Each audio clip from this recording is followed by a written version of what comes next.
Halo Bapak Ibu dan Saudara-saudara yang dikasihi Tuhan, senang sekali hari ini kita bisa berjumpa lagi, kita memasuki minggu yang baru lagi dan bersama-sama kita akan merenungkan firman Tuhan. Tapi sebelumnya mari kita berdoa terlebih dahulu. Tuhan Allah yang baik, sungguh bersyukur karena Tuhan terus menyertai kehidupan kami. Tuhan bersama-sama dengan kami melewati setiap musim kehidupan. Jika sebentar kami akan bersama-sama merenungkan firman Tuhan, kiranya firman Tuhan ini dapat menjadi landasan bagi kami untuk berpijak dalam setiap kami berpikir, berkata-kata, ataupun bertindak. Maka dari itu kiranya Tuhan memampukan kami untuk memahami apa yang menjadi kehendak Tuhan. Terima kasih ya Tuhan, di dalam nama Tuhan Yesus kami berdoa. Amin. Nah Bapak Ibu dan saudara-saudara yang kasih Tuhan, ini bacaannya cukup panjang. Kemarin 13 ayat sudah panjang, ini 16. Akan saya bacakan dari 1 Raja-Raja pasal 21 ayat 1 hingga ayat yang ke-16. 1 Raja-Raja pasal 21 ayat 1 hingga ayat yang ke-16 yang berbunyi demikian. Sesudah itu terjadilah hal yang berikut. Nabot, orang Yisrael, mempunyai kebun anggur di Yisrael, di samping istana Ahab, Raja Samaria. Berkatalah Ahab kepada Nabot, "Berikanlah kepadaku kebun anggurmu itu, supaya kujadikan kebun sayur, sebab letaknya dekat rumahku.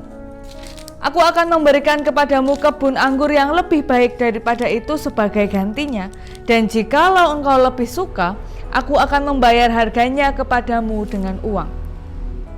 Jawab Nabot kepada Ahab, "Kiranya Tuhan menghindarkan aku daripada memberikan milik pusaka nenek moyangku kepadamu." Lalu masuklah Ahab ke dalam istananya dengan kesal hati dan gusar karena perkataan yang dikatakan Nabot orang Yisrael itu kepadanya. "Tidak akan kuberikan kepadamu milik pusaka nenek moyangku."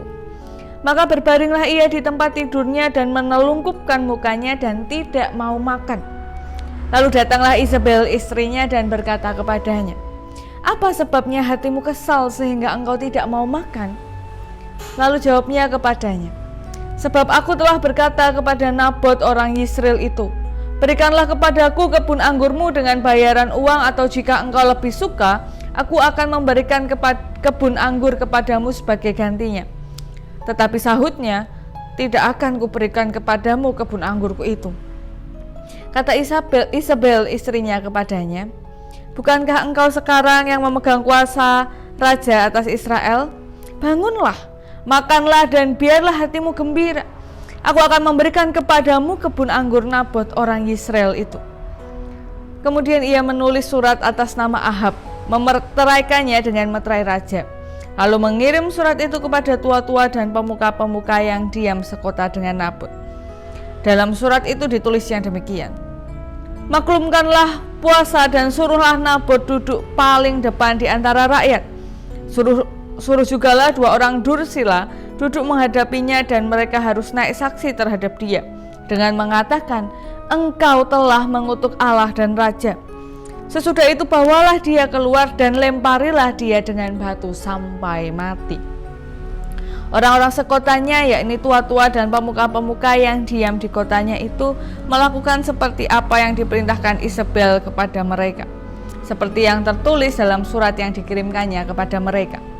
Mereka memaklumkan puasa dan menyuruh Nabot duduk paling depan di antara mereka.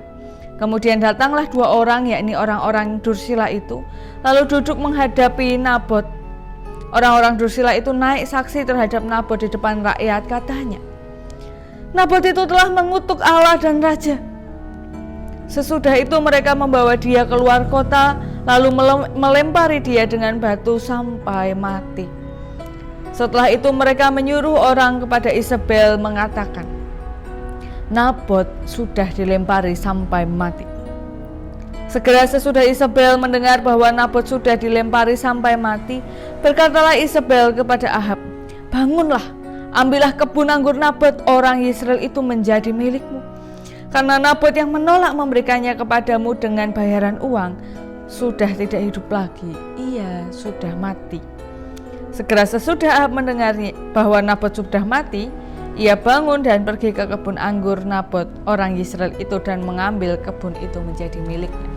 Demikianlah pembacaan firman Tuhan. Sungguh berbahagia kita yang masih diberikan kesempatan untuk mendengarkan, merenungkan, dan bahkan melaksanakannya, diberikan kekuatan untuk melaksanakannya dalam kehidupan kita sehari-hari. Bapak, Ibu, dan saudara-saudari yang dikasih oleh Tuhan, bagaimana kabarnya? Apa yang Bapak Ibu rasakan setelah mendengar atau membaca ayat yang barusan tadi dibaca bersama-sama?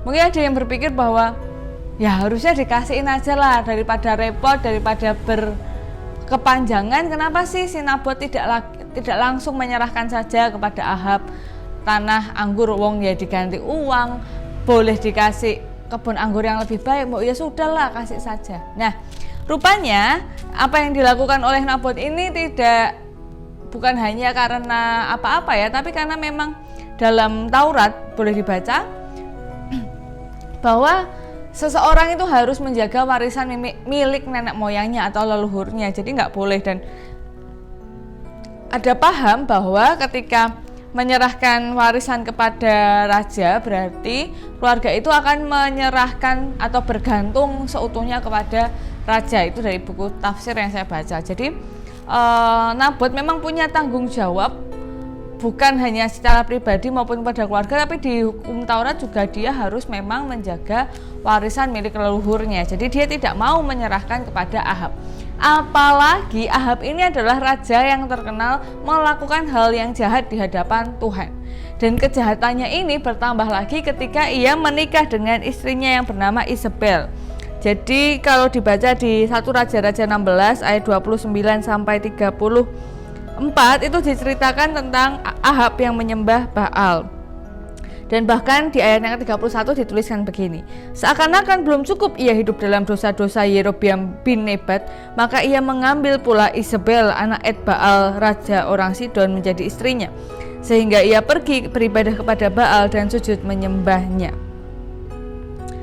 Di ayat yang 30, Ahab bin Omri melakukan apa yang jahat di mata Tuhan lebih daripada semua orang yang mendahuluinya. Jadi Ahab ini sudah raja yang jahat, bahkan lebih jahat daripada yang dulu-dulu, dan dia memperburuk keadaan dengan menikah dengan perempuan bernama Isabel, dan kemudian mereka menyembah Baal. Cuma kalau Bapak Ibu membaca, Isabel ini juga adalah seorang perempuan yang sangat kejam. Nah, apa yang bisa kita pelajari daripada ayat yang barusan kita baca?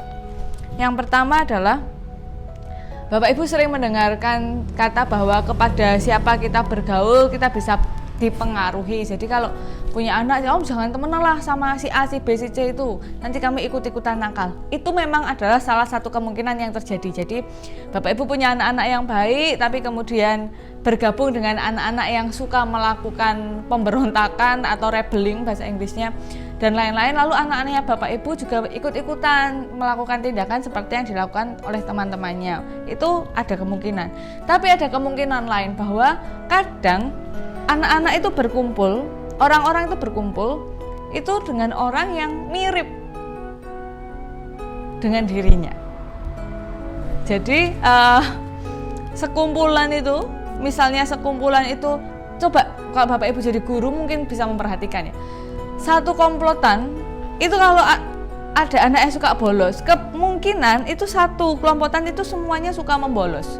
Karena mereka suka menyukai hal yang sama, maka mereka berteman, hobinya sama.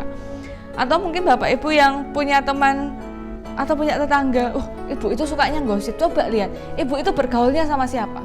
Mungkin ibu yang suka gosip itu bergaulnya juga dengan ibu-ibu lain yang suka gosip. Coba bayangkan kalau ada ibu-ibu suka gosip, lalu temenan sama ibu-ibu yang nggak suka gosip, kan nggak seru. Anda nih gue aku mau, kan nggak seru. Jadi obrolannya tidak menarik. Atau mungkin bapak-bapak yang sukanya judi, dia bergaulnya sama bapak-bapak yang juga suka judi. Atau bapak-bapak suka minum-minuman keras, ya bergaulnya sama bapak-bapak suka minum-minuman keras. Misalnya, wah aku pengen mendem walah aku kira mendem. Masa mau mereka yang satu nemenin orang mendem, yang satunya mendem, kan nggak seru.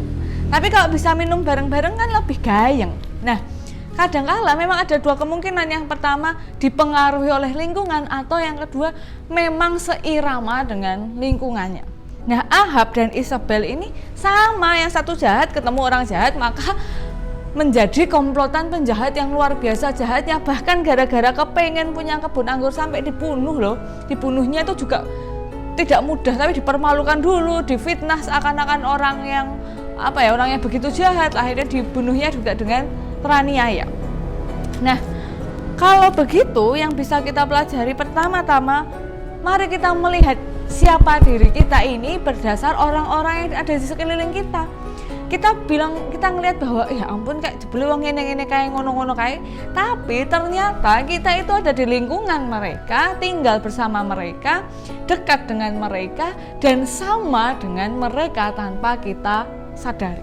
Ini penting untuk direfleksikan siapa kita melalui orang-orang di sekitar kita, dan akan lebih mudah melihat sesuatu yang selama ini tidak kita lihat. Saya pernah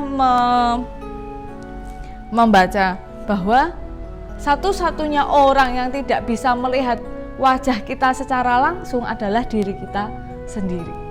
Ya, kecuali dengan orang-orang disabilitas ya, tapi orang yang tidak bisa melihat wajah kita secara langsung, bukan pakai cermin atau kamera, itu adalah diri kita sendiri. Jadi ada titik-titik buta yang tidak bisa kita lihat. Begitu juga dengan sifat kita. Kita mungkin nggak tahu loh kalau kita tuh sukanya ngerasani orang. Kita ini mungkin nggak tahu kita sukanya dendam sama orang. Kita ini nggak tahu kalau kita orangnya kaku sekali. Nah, taunya dari mana? Dari lingkungan kita. Siapa sih, dengan siapa saya ini berteman? Wah iya ya, jebule kabeh kancaku iki seneng ngrasani. Ojo aku ya seneng ngrasani wong liya. Walah iya, lingkunganku kok jebule kaya ngene. Ojo aku juga sama seperti mereka. Ini adalah cara yang baik untuk merefleksikan diri.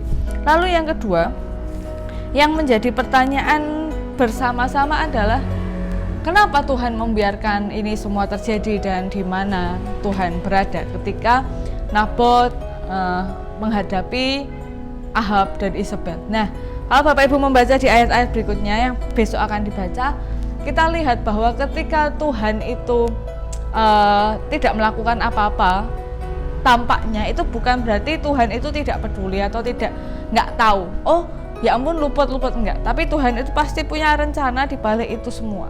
Nah, taunya gimana? Taunya dibaca ayat berikutnya, dan itu juga yang ada di dalam kehidupan kita. Kita kadang taunya, wah kok yo dibenke ya mbak Tuhan. Nah, coba kita lihat juga ke depannya. Jadi kalau sejauh ini ternyata saya secara tidak sadar melakukan tindakan jahat nih. Tapi kok Tuhan belum menegur saya, menghukum saya, berarti nggak usah nunggu dihukum, nggak usah nunggu ditegur, lebih baik langsung bertobat. Ini adalah ajakan yang baik untuk kita semua lewat bacaan yang terdengar kok nggak seru ya, kok begini begitu ya, tapi setiap ayat dalam Alkitab itu bisa menjadi bantuan refleksi kita untuk semakin memahami Tuhan, memahami diri kita, memahami sesama kita, dan memahami dunia ini. Mari kita berdoa.